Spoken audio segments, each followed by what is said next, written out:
حضرت بایزید بستامی کہتے ہیں کہ میں نے اپنی ماں کے آگے ہاتھ جوڑے، میں نے کہا امی تجھے راضی کروں یا رب کو راضی کروں؟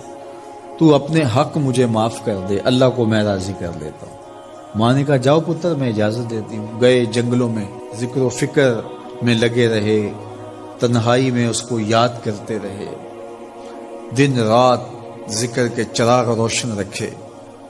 12 سال گزر گئے حق کی تلاش میں۔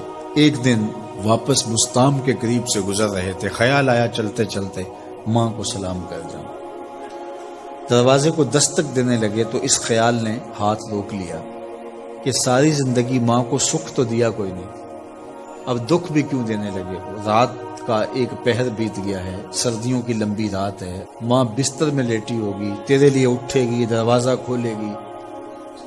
دروازے کے ساتھ ہی لگ کے بیٹھ گئے اور ساری رات کاٹ دی، اس خیال سے کہ ماں کو تکلیف نہ ہو۔ جب سحری کا وقت ہوا تو اندر سے جو نالی آتی تھی اس نالی سے پانی آیا، سمجھ گئے میری ماں تہجد کے لیے اٹھی ہے اور وضو کا پانی ہے، تو فوراً دروازے پہ دستک دی۔ اندر سے آواز آئی بیٹا بایزید میں ابھی آئی۔ مائیں بیٹوں کے دستک کے انداز سے جان لیتی ہیں یہ کس بیٹے کے ہاتھوں کا لمس ہے۔ 12 سال کے بعد آئے، دستک دی، کہا بیٹا بایزید میں ابھی آئی۔ ماں کی تو نگاہیں ہی دروازے پہ رہتی ہیں۔ اللہ اکبر۔ کہتے ہیں کہ ماں نے دروازہ کھولا، 12 سال جنگلوں کی خاک چھانتے بیت گئی تھی، پراگندہ صورت، بکھرے ہوئے بال، پھٹے ہوئے کپڑے۔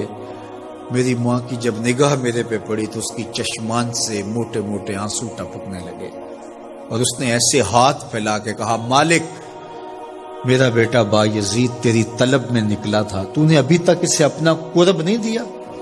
حضرت بایزید بستامی کہتے ہیں 12 سال کی ریاستوں سے جو کچھ نہیں ملا تھا ماں کے اٹھے ہوئے ہاتھوں سے مل گیا۔ میں نے کہا مالک میں تجھے کہاں ڈھونڈ رہا ہوں، تو کہاں موجود ہے؟